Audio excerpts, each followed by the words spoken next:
Hello students, welcome to my YouTube channel. Subscribe and click on bell icon to get the notifications. I'm Manjunathan, Assistant Professor in Commerce, JFGC Bangar Tirupati, Kolar.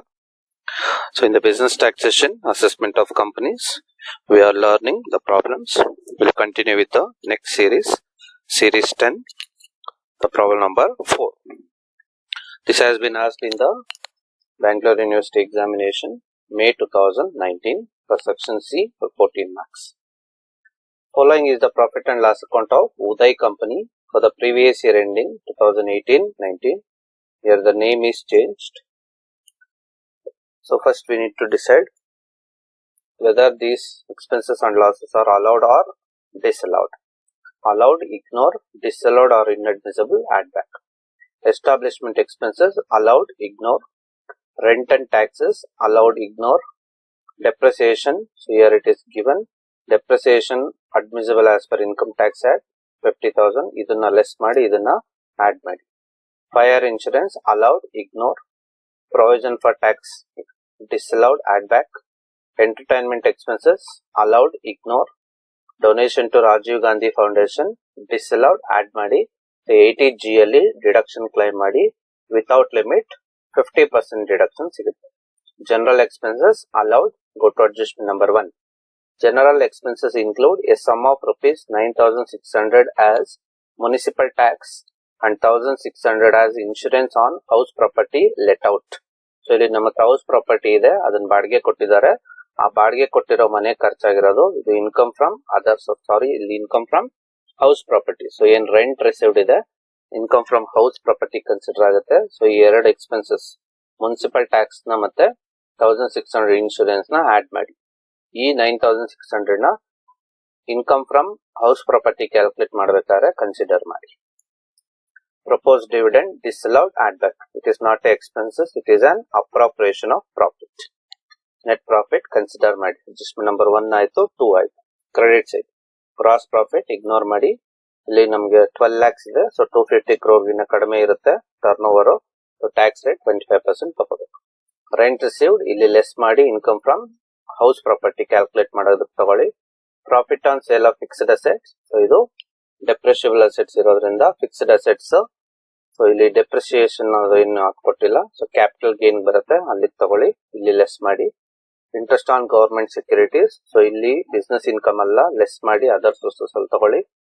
Dividend received from Indian company, ಇಲ್ಲಿ less ಮಾಡಿ business income ಮಾಡೋದಕ್ಕೆ other sources ಅಲ್ಲಿ consider ಮಾಡಿ. ಅಲ್ಲಿ exemption ಸಿಗುತ್ತೆ. Section 10 subsection 34. Compute the total income of the company for the assessment year 2019-20. So total income ಮತ್ತೆ tax ಲಯಬಿಲಿಟಿನ ಮಾಡೋಣ. Step number 1, computation of total income as per normal provisions of Income Tax Act. ಇಲ್ಲಿ assessee Uday Company, Uday Limited, resident status, resident, assessment year 2019-20, previous year 2018-19. Computation of total income. So first total income na calculate ಮಾಡೋಣ. So ಇಲ್ಲಿದೆ rent received from the property ಇದೆ. So first income from house property, ಅದರಿಂದ ಶುರುವಾಗುತ್ತೆ. So income from house property, ಇದರಲ್ಲಿ rent received ಇದೆ, ಅದನ್ನ rent received ನ ಬರ್ಕೊಳ್ಳೋಣ. So ಇಲ್ಲಿ ಅವರು ಡೈರೆಕ್ಟ್ ಆಗಿ ಇನ್ಕಮ್ ಫ್ರಮ್ ಹೌಸ್ ಪ್ರಾಪರ್ಟಿ ಅಂತ ಕೊಟ್ಟರೆ ಡೈರೆಕ್ಟ್ ಆಗಿ ತಗೋಬೇಕು. ರೆಂಟ್ ಕೊಟ್ಟಿರೋದ್ರಿಂದ ನಾವು ಇನ್ಕಮ್ ನ ಕ್ಯಾಲ್ಕುಲೇಟ್ ಮಾಡ್ಕೋಬೇಕಾಗುತ್ತೆ. So first gross annual value. So ಏನು ರೆಂಟ್ ರಿಸೀವ್ಡ್ ಏನ್ ಕೊಟ್ಟಿದ್ದಾರೆ ಅದನ್ನ ಗ್ರಾಸ್ ಆನ್ಯುಯಲ್ ವ್ಯಾಲ್ಯೂ ಅಂತ ತಗೊಳ್ತೀವಿ. 80,000 ಲೆಸ್ ಇಲ್ಲಿ ಮುನಿಸಿಪಲ್ ಟ್ಯಾಕ್ಸಸ್ ಪೇ ಮಾಡಿದ್ದಾರೆ, less municipal taxes paid in the previous year. So ಇದೇನು ಮುನಿಸಿಪಲ್ ಟ್ಯಾಕ್ಸ್ ಪೇ ಮಾಡಿದ್ದಾರೆ 9,600, ಅದನ್ನು ಲೆಸ್ ಮಾಡಿ. ಇನ್ಶೂರೆನ್ಸ್ ಯಾವುದೇ ರೀತಿ ಡಿಡಕ್ಷನ್ ಸಿಗಲ್ಲ, ಅದು ಸ್ಟ್ಯಾಂಡರ್ಡ್ ಡಿಡಕ್ಷನ್ 30% ಅಲ್ಲಿ ನಮಗೆ ಹೋಗುತ್ತೆ. ಸೊ 9,600 ಲೆಸ್ ಮಾಡಿದ್ರೆ ನಮಗೆ ಬರೋದು ನೆಟ್ ಆನ್ಯುಯಲ್ ವ್ಯಾಲ್ಯೂ. ಎಷ್ಟು net annual value? So net annual value ಸಿಕ್ತು ನಮಗೆ 70,400. 70,400 net annual value. Next less deductions under section 24. So ಅದರಲ್ಲಿ first one deduction under section 24 subsection 1 ಬರೋದು standard deduction on 30% of net annual value at 70,400 into 30%. It comes to 21,120. Second one, interest on capital borrowed. So ಏನಾದ್ರು loan ತಗೊಂಡ್ಬಂದಿದ್ರೆ, interest ತಗೊಂಡ್ಬಂದಿದ್ರೆ ಅದಕ್ಕೆ, loan ತಗೊಂಡಿದ್ರೆ ಅದಕ್ಕೆ interest ನ pay ಮಾಡಬೇಕಾಗುತ್ತೆ. ಇಲ್ಲಿ ಯಾವುದೇ ರೀತಿಯಾದ ಇಂಟ್ರೆಸ್ಟ್ ಡೀಟೇಲ್ಸ್ ಇಲ್ಲ, ಸೊ ನಿಲ್. ಸೊ 70,400 ಅಲ್ಲಿ 21,120 ಹೋದ್ರೆ ಇನ್ನು ಉಳಿದಿದ್ದು 49,280. ಇದನ್ನ income from house property, that is taxable income from house property, outer column ತಗೊಳ್ಳಿ. ನೆಕ್ಸ್ಟ್ ಹೌಸ್ ಪ್ರಾಪರ್ಟಿ ಆಯ್ತು. Next second income from business. So taxable income from business, ಇದನ್ನ working note 1 ಅಲ್ಲಿ calculate ಮಾಡೋಣ. Working note number 1, calculation of taxable income from business. So particulars to amount column ಬರ್ಕೊಂಡಿದೀವಿ. So ಇಲ್ಲಿ ಅವ್ರ net profit ಕೊಟ್ಟಿರೋದು profit and loss account ಇದೆ. So books of accounts ನ mercantile system ಅಲ್ಲಿ ಫಾಲೋ ಮಾಡಿರ್ತಾರೆ. ಸೊ ಫಸ್ಟ್ ನೆಟ್ ಪ್ರಾಫಿಟ್ ನ ಬರ್ಕೊಳ್ಳಿ. 5,96,100 add inadmissible expenses debited to profit and loss account. So ಏನ್ inadmissible expenses ಏನಿತ್ತು ಡೆಬಿಟ್ ಮಾಡಿದಾರೆ ಅಂತವನ್ನ ಆಡ್ ಮಾಡೋಣ. ಡಿಸ್ಕಸ್ ಮಾಡಿದೀವಿ ಆಲ್ರೆಡಿ. ಸೊ ಏನೇನು ಅನ್ನೋದನ್ನ ಬರ್ಕೊಳ್ಳೋಣ. First one, depreciation as per the profit and loss account. So profit and loss account ಪ್ರಕಾರ ಏನ್ ಡೆಪ್ರಿಸಿಯೇಷನ್ ಇದೆ 60,000, ಅದನ್ನ ಆಡ್ ಮಾಡಬೇಕು. Next provision for taxation. So provision for taxation ಏನಿದೆ ಅದನ್ನ ಆಡ್ ಮಾಡೋಣ. Any provision is disallowed, so add ಮಾಡಿ. Next donation to Rajiv Gandhi foundation. So Rajiv Gandhi foundation donation ಕೊಟ್ಟಿರೋದು ಇಲ್ಲಿ ಡಿಸ್ಅಲೌ ಆಗುತ್ತೆ. ಡೊನೇಷನ್ 80 GL ಡಿಡಕ್ಷನ್ ತಗೊಳ್ಬೇಕು, 10,000. Next propose dividend, it is an appropriation of profit, so ಅದಕ್ಕೆ add ಮಾಡಿ. ನೆಕ್ಸ್ಟ್ ಜನರಲ್ ಎಕ್ಸ್ಪೆನ್ಸಸ್ ಅಲ್ಲಿ rent of the property related municipal tax ಮತ್ತೆ insurance include ಆಗಿದೆ. ಅದು 9,600 ಅಂಡ್ 1,600, ಅದನ್ನ ಆಡ್ ಮಾಡಿ. It comes to 11,200. ಸೊ ಇವೆಲ್ಲ ಡಿಸ್ಅಲೌಡ್ ಆರ್ inadmissible expenses.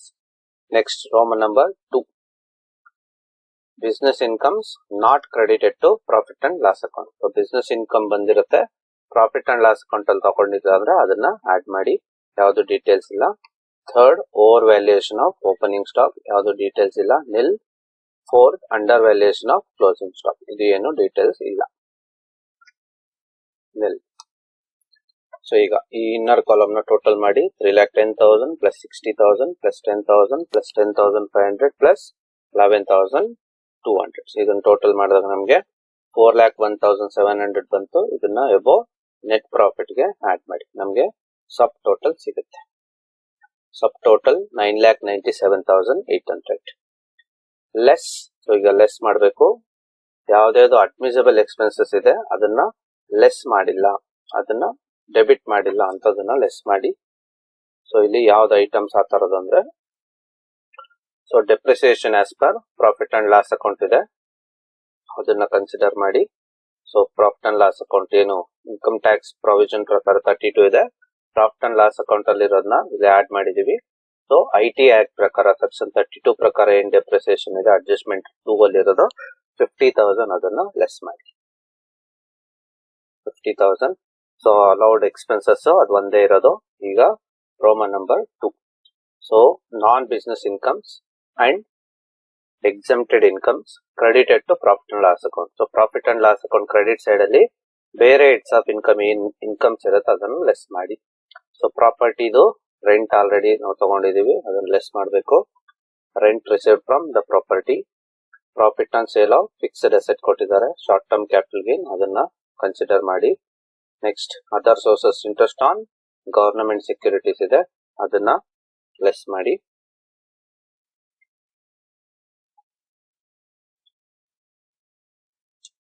$24,000.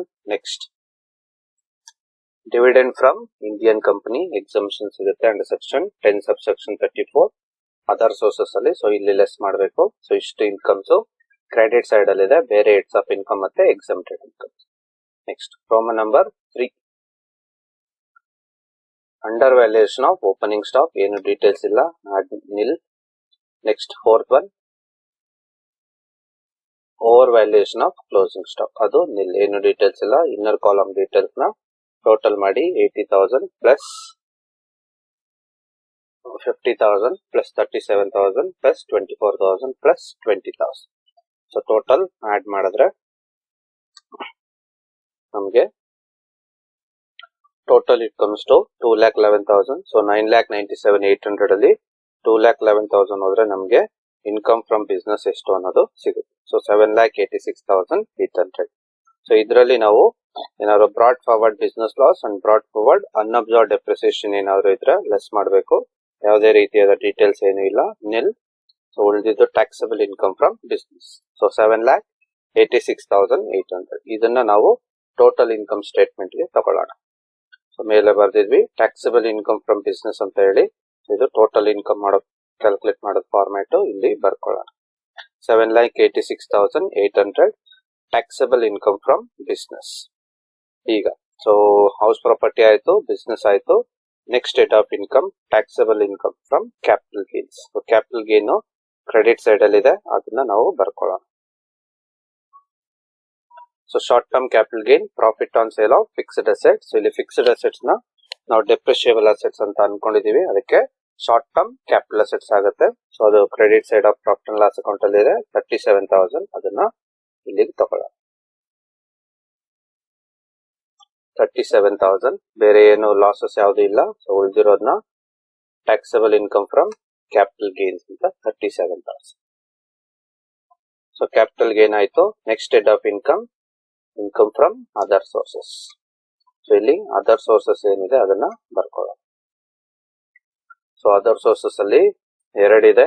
ಅವ್ರು ಹೇಳಿದ್ದಾರೆ ಶಾರ್ಟ್ ಟರ್ಮ್ ಕ್ಯಾಪಿಟಲ್ ಗೇನ್ ಮುಗೀತು. Interest on government securities. So interest on government securities ಹೇಳಿದ್ದಾರೆ 24,000 ಫುಲ್ಲಿ ಟ್ಯಾಕ್ಸಬಲ್. ನೆಕ್ಸ್ಟ್ ಡಿವಿಡೆಂಡ್ಸ್ ಹೇಳಿದ್ದಾರೆ. Dividend from the domestic or Indian company. So Indian company ಇಲ್ಲ domestic ಕಂಪನಿಯಿಂದ dividend ಬಂದ್ರೆ ಅದು exemption ಸಿಗುತ್ತೆ. Less exemption under section 10 sub section 34. So 20,000 less ಆದ್ರೆ ಉಳಿದಿದ್ದು nil, ಏನು ಇಲ್ಲ. So balance 24,000 taxable income from other sources. 24,000 outer column ತಗೊಳ್ಳಿ. ಈಗ ಎಲ್ಲ ಹೆಡ್ಸ್ ಆಫ್ ಇನ್ಕಮ್ ಮುಗಿದಿದೆ. So we can do gross total income. So house property ಇದೆ, business ಇದೆ, ಕ್ಯಾಪಿಟಲ್ ಗೇನ್ ಇದೆ, ಅದರ್ ಸೋರ್ಸಸ್ ಇದೆ. ಎಲ್ಲ ಟೋಟಲ್ ಮಾಡಿದಾಗ ನಮಗೆ ಸಿಗುತ್ತೆ 8,97,080 rupees gross total income. So gross total income ಇಂದ ನಾವು deductions under section 80G to 80U ನ ಲೆಸ್ ಮಾಡಬೇಕು. ಸೊ ಇಲ್ಲಿ ಡೊನೇಷನ್ಸ್ ಕೊಟ್ಟಿದ್ದಾರೆ ರಾಜೀವ್ ಗಾಂಧಿ ಫೌಂಡೇಶನ್ಗೆ and 10,000. So without limit 50% deduction ಸಿಗುತ್ತೆ, ಅದನ್ನ ತಗೊಳ್ಳಿ. Under section 80G donation given to Rajiv Gandhi foundation 10,000 into 50%, it comes to 5,000. So ಬೇರೆ ಯಾವ್ದು ಡಿಡಕ್ಷನ್ ಎಲಿಜಿಬಿಲಿಟಿ ಇಲ್ಲ. 5,000 ಹೋದ್ರೆ ಇನ್ನು ಉಳಿದಿದ್ದು total income 8,92,080 rupees. So total income step 1 ಅಲ್ಲಿ ಸಿಕ್ಕಿದೆ. So consider this and take in the step number 2.